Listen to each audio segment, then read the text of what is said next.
These are your evening headlines for August 11th, 2025, right here on BYU-Idaho Radio. Thanks for joining me today. I'm Austin Pace. Idaho lawmakers have talked about it for years, getting rid of the sales tax for groceries. Instead, they created a tax credit, which is now up to $155 a person each year. But now, a Republican from Payette County has started a ballot initiative to get rid of the tax. Howard Reinierson is the Payette County GOP Central Committee chairman.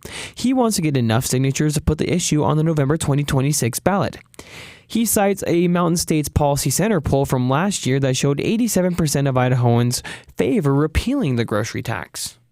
This grocery tax is very doable. All we need to do is get the signatures, get it on the ballot, and the people are going to approve it. The tax was nearly repealed in 2017, but after the legislature passed the bill, Governor Butch Otter vetoed it, saying the cost was too high. And the cost is high. The Idaho Capital Sun reports, while Idaho doesn't specifically track sales tax from grocery purchases, Utah data shows they typically comprise 11 to 13% of retail sales. So the Division of Financial Management estimates it would cost the state between $410 and $485 million. However, if the initiative did pass, it would also eliminate the grocery tax credit.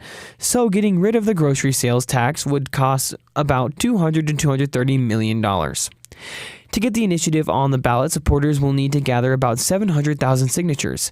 That includes 6% of registered voters in 18 of 35 legislative districts. Right now, they're going to county fairs to try to get signatures, but Reinierson wants more help.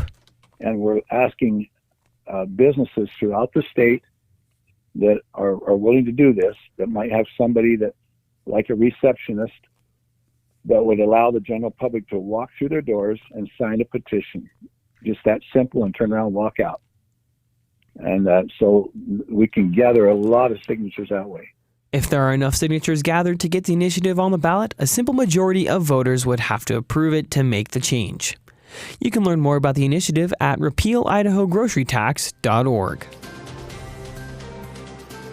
Idaho reading indicators show that Idaho's online schools have struggled to help younger students read at grade level.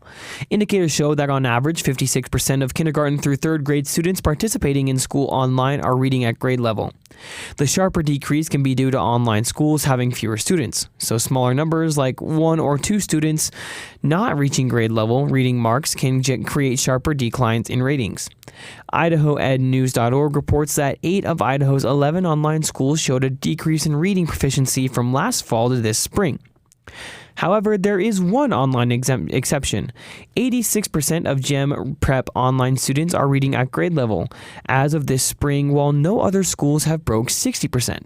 Among other factors, Heather McKenna, GEM Prep Online's principal, believes the success rate is due to live daily lessons, limited abilities to work ahead, and college focus.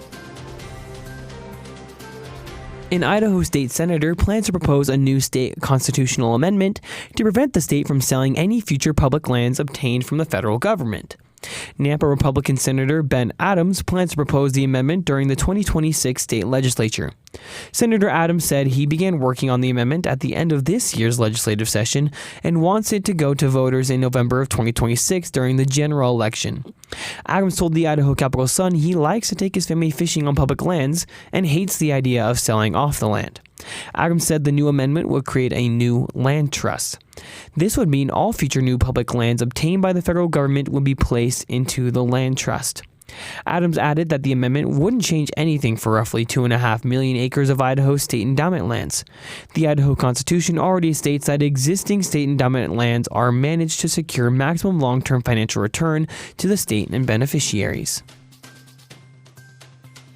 These have been your BYU-Idaho Radio evening headlines for August 11th, 2025. Thanks for tuning in. More news, interviews, and great content are available on our podcast feed.